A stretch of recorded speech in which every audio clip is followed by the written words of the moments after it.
Hello friends, welcome to my channel Learning Divine. So today we are going to start our next topic that is based upon some important question of chemistry from the previous year of examination of TET and TGT.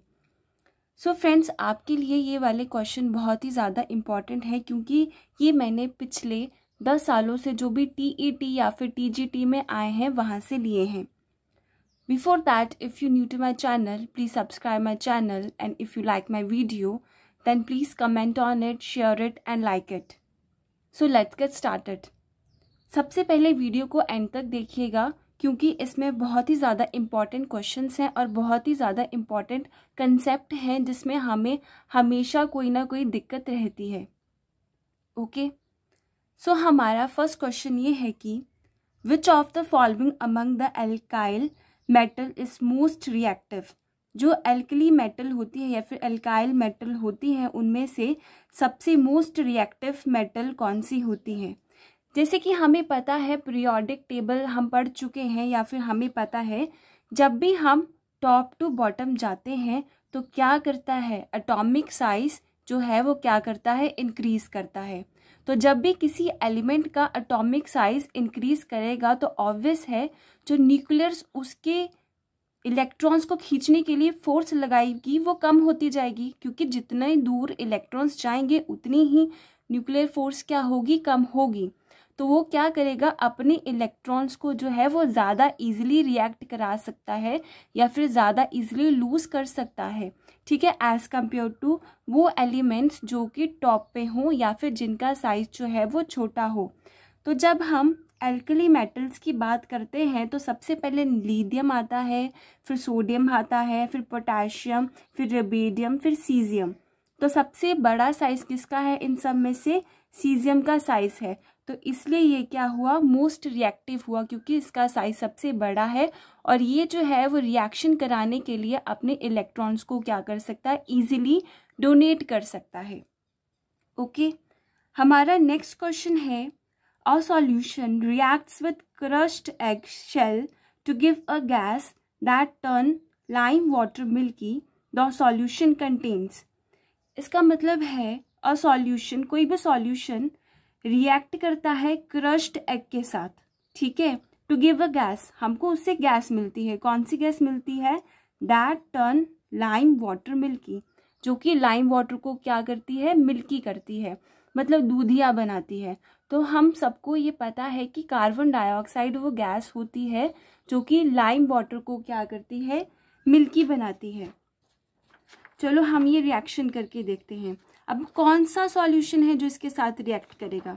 अब देखो, first क्या है, sodium chloride, second है HCl hydrochloric acid, lithium chloride and potassium chloride.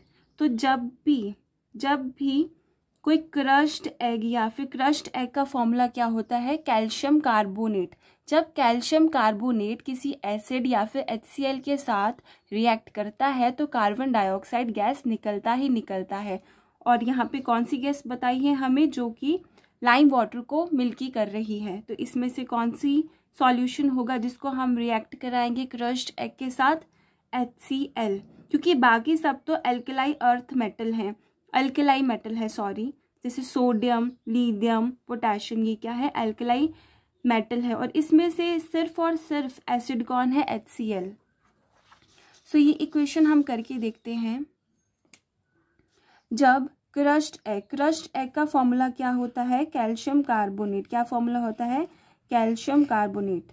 Calcium carbonate plus जब हम HCl इसके साथ react कराएंगे तो क्या होगा, जो कैल्शियम है वो किसके साथ रिएक्ट करेगा, क्लोरीन के साथ रिएक्ट करेगा. किसके साथ, क्लोरीन के साथ. और क्या बनाएगा, कैल्शियम क्लोरीन, ये बनाएगा. ठीक है, बचा क्या, CO3NH, साथ में बनेगी कार्बन डाइऑक्साइड गैस और क्या निकलेगा, वाटर निकलेगा. तो दिस इज द रिएक्शन. जब हम क्रश्ड एग शेल को रिएक्ट कराएंगे हाइड्रोक्लोरिक एसिड के साथ तो हमें क्या मिलेगा, calcium chloride plus carbon dioxide जो कि लाइम वाटर को मिल्की करेगी और H2O वाटर. ठीक है, अब देखो ये इक्वेशन बैलेंस है कि नहीं है, सबसे पहले हमको ये देखना है। कैल्शियम 1 है, यहाँ पे भी कैल्शियम 1 है, यहाँ पे कार्बन 1 है, यहाँ पे भी कार्बन 1 है, यहाँ पे ऑक्सीजन 3 है, यहाँ पे भी ऑक्सीजन 3 है, यहाँ पे H जो है वो 2 है पर यहाँ पे जो है वो 1 है, यहाँ पे क्लोरीन भी 1 है पर यहाँ पे क्लोरीन क्या है 2, तो यहाँ पे हमें आगे क्या लगाना पड़ेगा 2। तो ये जो है वो केमिकल इक्वेशन है जब भी हम रिएक्ट कराते हैं क्रश्ड एग शेल को किसके साथ, हाइड्रोक्लोरिक एसिड के साथ, तो हमें एक गैस मिलती है जो कि लाइम वाटर को मिल्की करती है। ये है वो इक्वेशन। हमारा नेक्स्ट क्वेश्चन है the inventor of the atomic theory is, जो एटॉमिक थ्योरी है उसके इन्वेंटर कौन थे, हॉर्न डेल्टन। कौन थे, हॉर्न डेल्टन। अब देखो इनमें से जो रदरफोर्ड थे उन्होंने क्या करा था, उन्होंने अल्फा और बीटा पार्टिकल्स के ऊपर क्या करा था, एक्सपेरिमेंट करा था, और उस दौरान इन्होंने क्या पाया था कि एटम्स के बीच एक पॉजिटिव चार्ज्ड पार्टिकल होता है जिसको हम न्यूक्लियस बोलते हैं। He discovered nucleus, he also discover protons जो कि पॉजिटिव चार्ज्ड होते हैं न्यूक्लियस के अंदर। उसके साथ साथ जो मैडम क्यूरी थी उन्होंने किसके बारे में डिस्कवर करा था, जो भी रेडियो एक्टिव एलिमेंट होते हैं जैसे कि पोलोनियम और रेडियम, इसके बारे में इन्होंने डिस्कवर करा था। हॉर्न डाल्टन ने एटॉमिक थ्योरी दी थी। एल्बर्ट आइंस्टाइन जो कि एक जाने माने फिजिक्स्ट थे, इन्होंने थ्योरी ऑफ रिलेटिविटी जैसे कि E=mc² के बारे में बताया था, जिसका यूज़ एटॉमिक बॉम्ब या फिर न्यूक्लियर बॉम्ब बनाने में किया जाता था। ठीक है, E=mc², ये बहुत ही ज़्यादा इम्पॉर्टेंट इक्वेशन है। इस इक्वेशन के अकॉर्डिंग क्या होता है, एनर्जी किसके इक्वल होती है, मास इंटू c²। c² का मतलब है speed of light. Okay friends, our next question is the hydrogen ion concentration in any solution is 10⁻⁻4 m. The concentration of hydroxide ions in it would be, जब जो है hydrogen ion की concentration किसी भी solution में 10⁻⁻4 m, m यहाँ पे molarity या फिर कॉन्सेंट्रेशन को बताता है, तो जो कॉन्सेंट्रेशन ऑफ हाइड्रोक्साइड आयन जो है वो कितनी होगी, तो कितनी होगी इसका एक फॉर्मूला है। हम जब भी हम pH या फिर कॉन्सेंट्रेशन या फिर pH के बारे में पढ़ते हैं तो इसके रिलेशन से हमें एक जो है इक्वेशन मिलती है। वो इक्वेशन क्या है, वो इक्वेशन है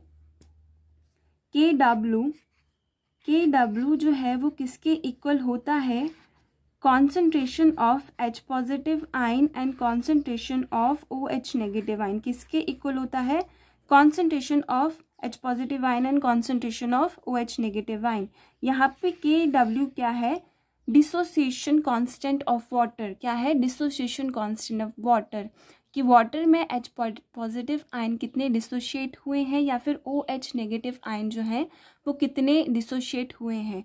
और ये इक्वेशन है किसका रिलेशन है, pH और कॉन्सेंट्रेशन का रिलेशन है, किसका, pH और कॉन्सेंट्रेशन या फिर मोलैरिटी का इक्वेशन है ये। ठीक है फ्रेंड्स, अब यहाँ पे H पॉजिटिव और OH नेगेटिव, जब हम प्योर वाटर की बात करते हैं, किसकी बात करते हैं, प्योर वाटर की बात करते हैं, तो क्या होता है, प्योर वाटर के केस में जितनी OH नेगेटिव आयंस की कॉन्सेंट्रेशन होगी उतनी ही H पॉजिटिव आयन की कॉन्सेंट्रेशन होगी। ना प्योर वाटर एसिडिक होता है ना बेसिक होता है, वो क्या होता है, न्यूट्रल होता है। तो यहाँ पे इसकी वैल्यू क्या होगी, 10⁻⁻7, और इसकी भी वैल्यू क्या होगी, 10⁻⁻7, और दोनों का क्या आंसर आएगा, 1 × 10⁻⁻14। हम इसको ऐसे लिख सकते हैं, हाँ लिख सकते हैं। हमारे क्वेश्चन में क्या बताया है, हमारे क्वेश्चन में बताया है एक सॉल्यूशन है जिसमें concentration of H positive ion कितना है, कितना कॉन्सेंट्रेशन है इसका, 10⁻⁻4। हमें जानना है कि हाइड्रोक्साइड आयन जो कि OH नेगेटिव आयन्स है उसका कॉन्सेंट्रेशन कितना होगा।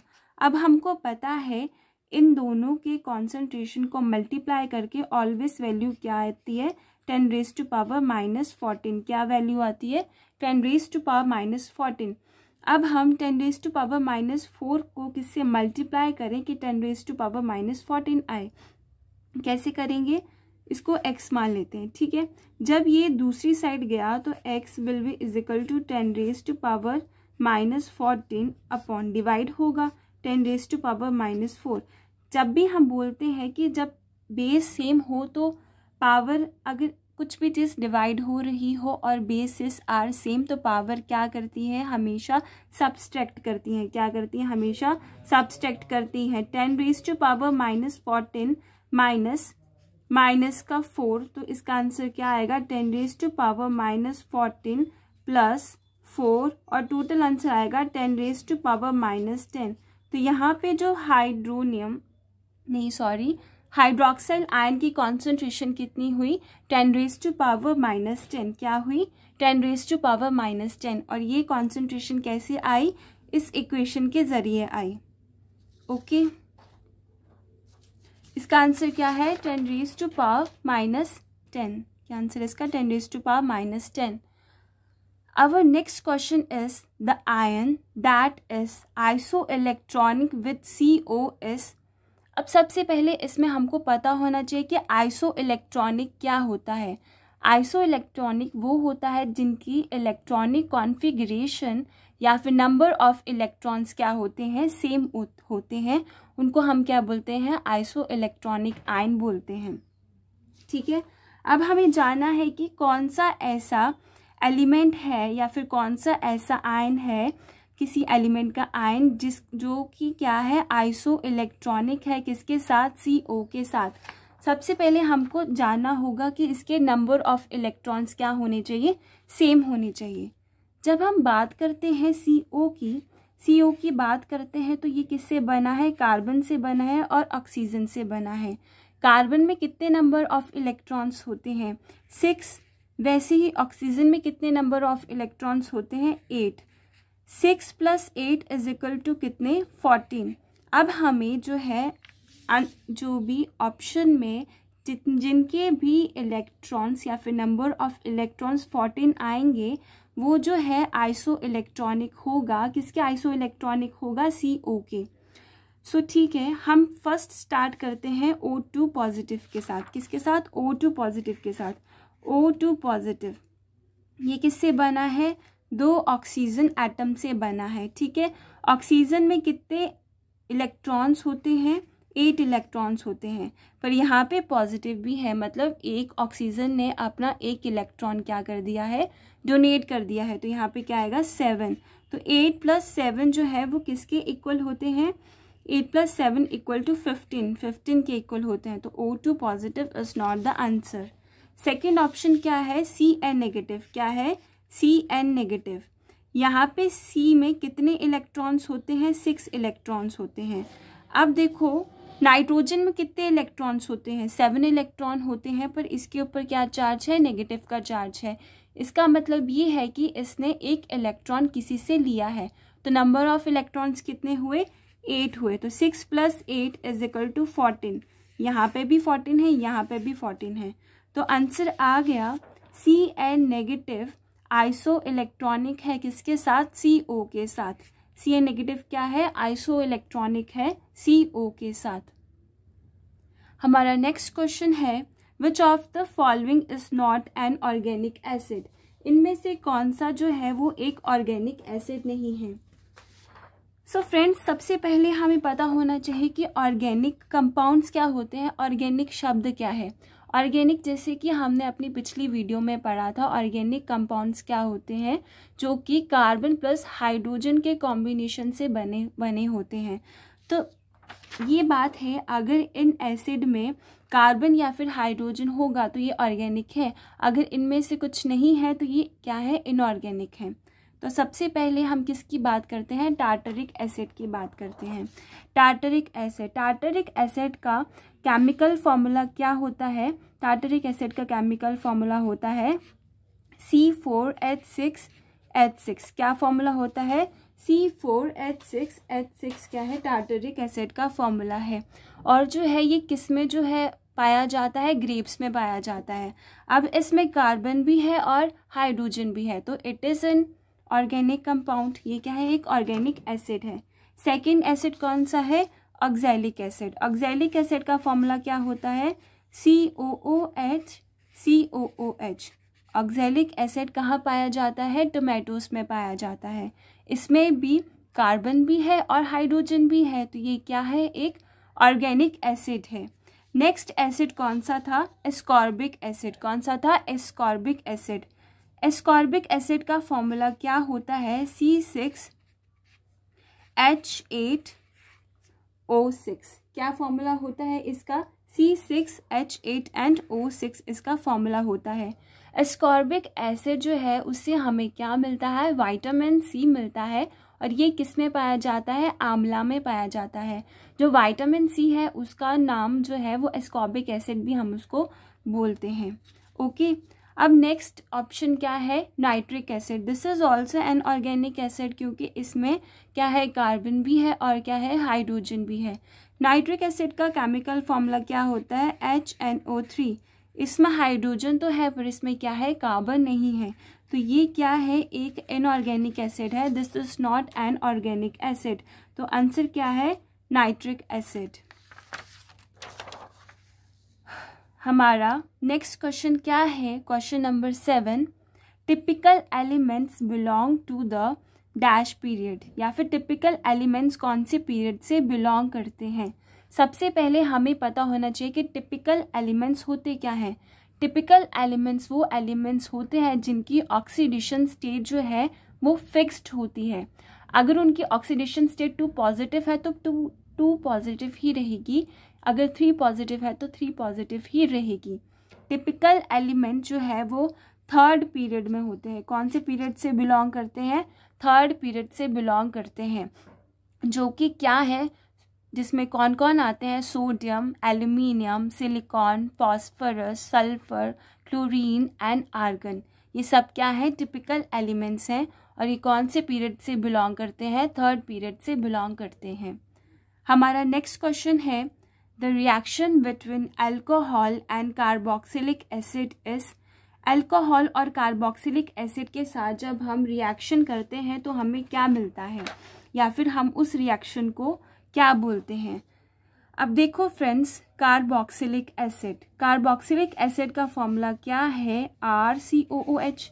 हम इसको ऐसे लिख सकते हैं, ये क्या है? एक कार्बोक्सिलिक एसिड है। इसकी रिएक्शन किसके साथ कराएंगे हम? अल्कोहल के साथ कराएंगे। अल्कोहल, मान ली ये कोई अल्कोहल है, और ये कौन सा ग्रुप होता है? एल्काइल ग्रुप होता है। मतलब तुम यहाँ पे मिथाइल लगा लो, इथाइल लगा लो, ब्यूटाइल लगा लो, प्रोपाइल लगा लो, कुछ भी लगा लो। और जो है क्या क्या दिखाता है हमको? एल्काइल ग्रुप के बारे में बताता है। जब इसकी हम रिएक्शन करेंगे तो क्या है? COO क्या होता है? नेगेटिव होता है। H क्या होता है? पॉजिटिव होता है। OH क्या होता है? नेगेटिव होता है। एल्काइल ग्रुप ऑलवेज क्या होता है? पॉजिटिव होता है। तो जब हम रिएक्शन करते हैं तो नेगेटिव किसके साथ रिएक्ट करता है? पॉजिटिव के साथ रिएक्ट करता है। तो क्या आएगा? R1COOH किसके साथ रिएक्ट करेगा? R2 के साथ रिएक्ट करेगा, और बचा क्या? HOH। क्या बचा? H2O। ये रिएक्शन किसकी प्रेजेंस में होती है? एक एसिड कैटलिस्ट की प्रेजेंस में होती है। इसको हम फिश्चर एस्टरिफिकेशन भी बोलते हैं। यहाँ पे क्या हुआ? इसका एंड प्रोडक्ट क्या बना? एस्टर बना। Ester, ROOR। एस्टर कैसे डिनोट होता है? ROOR। यहाँ पे R भी है, OO भी है और R भी है, तो ये क्या है? क्या बना? इसका एंड प्रोडक्ट एस्टर बना। तो इस इक्वेशन या फिर इस रिएक्शन को क्या बोलेंगे हम? एस्टरिफिकेशन बोलेंगे। इसका आंसर क्या है?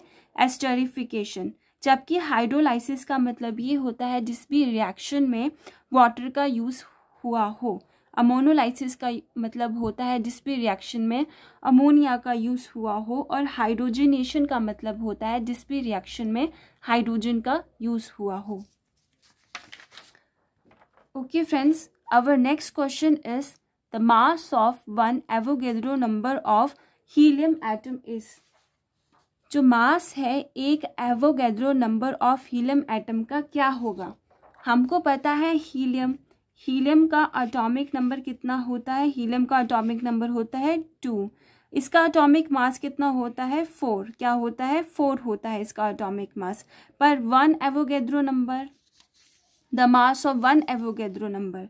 अब हमें ये भी पता है कि 1 एवोगैड्रो नंबर किसके बराबर होता है, 1 एवोगैड्रो नंबर किसके बराबर होता है 6.022 इंटू 10⁻⁻23 किसके बराबर होता है 6.022 into 10⁻⁻23। The mass of 1 Avogadro number of helium इस क्या होगा 4 इंटू 6.022 10⁻⁻23 क्या होगा 4 इंटू 6.22 इंटू 10⁻⁻23। ये क्या है the mass of 1 Avogadro number of helium. इसका आंसर क्या है ये है। अब हमारा नेक्स्ट क्वेश्चन क्या है, phenolphthalein is synthetic indicator and its colour in acidic and basic solution respectively are. हम बहुत ही ज़्यादा इंडिकेटर्स का यूज़ करते हैं ये जानने के लिए कि कौन सा सॉल्यूशन एसिडिक है या फिर बेसिक है। इनमें से एक लिटमस पेपर है जिनका हम मोस्टली जो है वो यूज़ करते हैं। जब हम उसको बेसिक सॉल्यूशन में डालते हैं तो वो क्या करता है ब्लू कलर शो करता है, और जब हम उसको एसिडिक सॉल्यूशन में डालते हैं तो वो क्या कलर शो करता है रेड कलर शो करता है। वैसे ही फेनोल्फ्थालीन क्या है एक सिंथेटिक इंडिकेटर है। तो जब हम इसको किसी एसिडिक सॉल्यूशन के साथ रिएक्ट कराते हैं या फिर एसिडिक सॉल्यूशन के साथ जो है वो लगा के देखते हैं तो जो है इसका कलर क्या होता है कलरलेस होता है। क्या आ जाता है कलरलेस। अगर हम फेनोल्फ्थालीन को किसी एसिडिक सॉल्यूशन में डालें और उसका कलर कलरलेस हो जाए, इसका मतलब ये है कि ये सॉल्यूशन क्या है एसिडिक है। और अगर हम फेनोल्फ्थालीन को किसी सॉल्यूशन में डालें और उसका सॉल्यूशन क्या हो जाए, उसका कलर क्या हो जाए पिंक हो जाए, इसका मतलब क्या है ये सॉल्यूशन कौन सा है, उसका कलर पिंक हो जाए तो इसका मतलब क्या है ये सॉल्यूशन कौन सा है बेसिक सॉल्यूशन है। हमारा नेक्स्ट क्वेश्चन क्या है, N aqua solution of copper sulphate is. किसी भी कॉपर सल्फेट का एक्वा सॉल्यूशन क्या होता है, एसिडिक होता है, अल्कलाइन होता है या फिर न्यूट्रल होता है। तो हम इसको करके देखते हैं। क्या है कॉपर सल्फेट, कॉपर सल्फेट। अब इसका कौन सा सॉल्यूशन एक्वा सॉल्यूशन। इसका मतलब ये है हम इसको किसके साथ रिएक्ट कराएंगे वाटर के साथ रिएक्ट कराएंगे। जब हमने कॉपर सल्फेट को वाटर के साथ रिएक्ट कराया तो क्या बनता है कॉपर हाइड्रोक्साइड बनता है और साथ में क्या बनता है H2SO4 H2SO4। यहाँ पे कॉपर 1 है, यहाँ पे भी कॉपर 1 है, यहाँ पे हाइड्रोजन 2 है, यहाँ पे भी 2 है। यहाँ पे जो ऑक्सीजन है 4 और 5, यहाँ पे कितनी ऑक्सीजन है 4 5 6 ऑक्सीजन है। यहाँ पे जो वाटर है वो 2 है, यहाँ पे भी 2 है। तो इस इक्वेशन को क्या करना पड़ेगा बैलेंस करना पड़ेगा। उससे पहले इसका एंड प्रोडक्ट क्या बन रहा है सल्फ्यूरिक एसिड बन रहा है। क्या बन रहा है सल्फ्यूरिक एसिड। तो जब भी हम एक एक्वा सॉल्यूशन को रिएक्ट कराते हैं या फिर N aqua solution of copper sulphate क्या होता है हमेशा एसिडिक होता है। क्या होता है हमेशा एसिडिक होता है। ठीक है फ्रेंड्स, यहाँ पे कितने हैं 2 मतलब कितने हाइड्रोजन है 4 हाइड्रोजन है। तो अगर हम यहाँ पे आगे 2 लगा दें तो कितने हाइड्रोजन हुए 4, यहाँ पे भी 4 है, यहाँ पे ऑक्सीजन कितने हैं 6 और यहाँ पे भी ऑक्सीजन क्या हो गए 6। इस अकॉर्डिंग ये इक्वेशन भी बैलेंस होगी। इसके एंड प्रोडक्ट से हमें ये भी पता चल गया N aqua solution of copper sulphate is acidic in nature. Next question is father of modern chemistry is. Modern chemistry के पिता कौन है, कौन है इसके फादर लेवॉइजर। कौन है इसके फादर लेवॉइजर। जबकि यहाँ पे थॉमसन वो है जिन्होंने इलेक्ट्रॉन्स को डिस्कवर किया था। नील बोहर ने क्या करा था एटॉमिक मॉडल दिया था, ठीक है एटम का। और चैडविक ने क्या करा था उन्होंने न्यूट्रॉन्स के बारे में डिस्कवर करा था। किसके बारे में डिस्कवर करा था न्यूट्रॉन्स के बारे में डिस्कवर करा था। हमारा नेक्स्ट क्वेश्चन क्या है When a chemical bond is formed, then there is decrease in, जब भी एक chemical bond form होता है तो किस में डिक्रीज होता है? ऑलवेज फ्रेंड्स, पोटेंशियल एनर्जी में डिक्रीज होता है। जब भी हम एक केमिकल बॉन्ड बनाते हैं तो किस में डिक्रीज होता है? पोटेंशियल एनर्जी में डिक्रीज होता है। कैसे? केमिकल बॉन्ड बनाने का मतलब क्या है कि दो कंपाउंड या फिर दो एलिमेंट एक दूसरे से क्या हो रहे हैं? पास में आ रहे हैं, पास में आ रहे हैं। पोटेंशियल एनर्जी किस पे डिपेंड करती है? mgh, हाइट या फिर डिस्टेंस पे डिपेंड करती है ज़्यादा से ज़्यादा। तो जब हम दो चीज़ों का डिस्टेंस पास में ला रहे हैं तो ऑब्वियस है इसकी पोटेंशियल एनर्जी जो है वो क्या करेगी? डिक्रीज करेगी, क्योंकि जब भी कोई बॉन्ड बनता है तो ऑब्वियस है उनको क्लोज आना पड़ेगा, क्लोज आना पड़ेगा। इसका मतलब उनमें डिस्टेंस क्या होगा? कम होगा। डिस्टेंस कम होगा, इसका मतलब ये है कि उनमें पोटेंशियल एनर्जी भी क्या होगी? कम होगी। हमारा नेक्स्ट क्वेश्चन है, the animal of teeth is not soluble in water but it start deteriorating when pH level is 6, जब when pH level is less than 5.5, जब pH लेवल कम होता है या फिर लेस देन 5.5 होता है, मतलब एसिडिक होता है, तो क्या होता है? हमारा एनिमल मिनरलाइज करना शुरू कर देता है।